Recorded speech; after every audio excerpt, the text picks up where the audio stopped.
Hey guys, welcome to Helpful Solutions. Today we will talk about how to use mechanical keyboard with laptop. Let's start. For wired connection, plug the keyboard USB cable into an available USB port on your laptop. The system should recognize it automatically.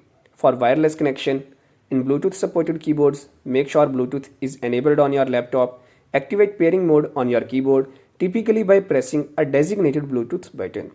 Then on your laptop, navigate to Bluetooth settings and select your keyboard from the list of available devices to pair. However, you must note that using an external keyboard will not disable your laptop built-in keyboard because both can function simultaneously. Thank you.